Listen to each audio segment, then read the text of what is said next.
la responsabilité de la santé et vous comprendrez très bien que l'histoire des Sanofi non seulement intéresse les salariés, mais intéresse l'ensemble des citoyens, parce que sans la recherche comme un laboratoire comme Sanofi et sans l'efficacité pour le service public, il est évident qu'on va être dépendant du capital, des entreprises privées qui veulent faire que du fric. Je crois que Serge l'a dit. Donc pour nous, Monique et moi-même, nous allons coordonner cette action avec les salariés qui décident de leur lutte et de leurs revendications.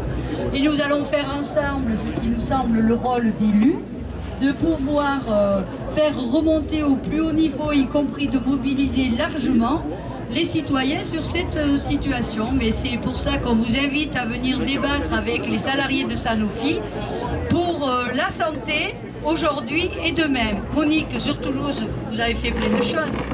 Alors bien sûr, en lien avec nos camarades de Sanofi, nous avons été toujours à leur côté.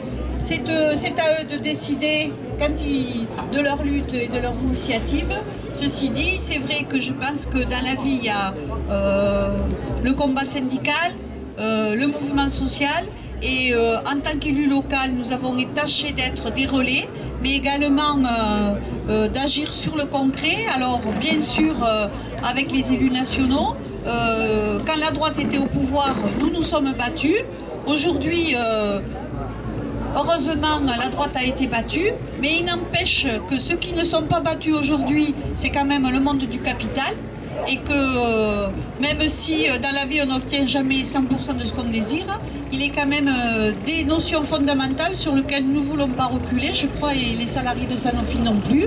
Et donc les faux fuyants de la direction de Sanofi, on ne veut pas en être les victimes, ni les salariés, ni les usagers, ni l'ensemble des citoyens. Et je pense que nous qui avons la responsabilité de la santé publique dans nos vies, alors bien sûr nous ne sommes pas nous sommes pas les ministres de la santé, non, c'est une responsabilité régalienne, mais ceci dit, en tant que citoyens, nous avons à cœur de défendre les industries du médicament qui ne sont pas des industries comme les autres. Et je crois que les communistes se sont battus, notamment avec leurs députés, sur l'idée d'un pôle public du médicament. Parce que l'industrie du médicament, c'est une industrie qui n'est pas une industrie comme les autres. Et aujourd'hui, c'est une industrie stratégique pour la santé de tous.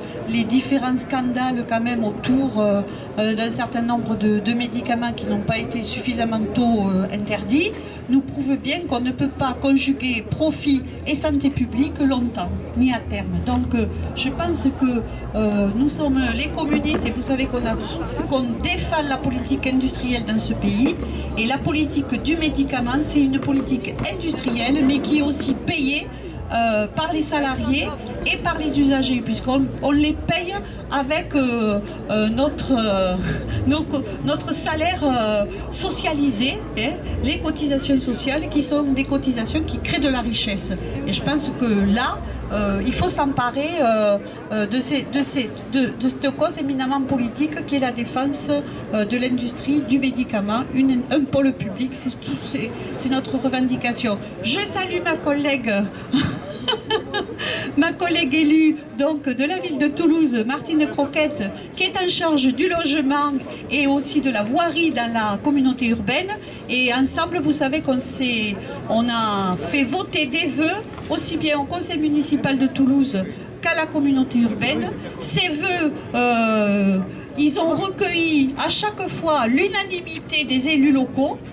Donc aujourd'hui, on ne peut pas localement voter des choses et nationalement ne pas continuer dans la même veine. Donc les contradictions, je le dis tout aussi bien pour les élus de droite, parce que les élus locaux de droite, ils les votent, ces vœux, comme pour les élus du Parti Socialiste, qui localement se battent et qui ne vont pas jusqu'au bout, en imposant aussi nationalement un certain nombre d'obligations. Ils ont l'obligation d'imposer au capital nationalement un certain nombre de reculs. Et je crois que il faut le dire sans polémique, ni vous hégémonie quiconque, mais c'est avec la conviction et avec des faits parce que les faits sont têtus que je crois qu'il faut continuer notre bagarre. Merci.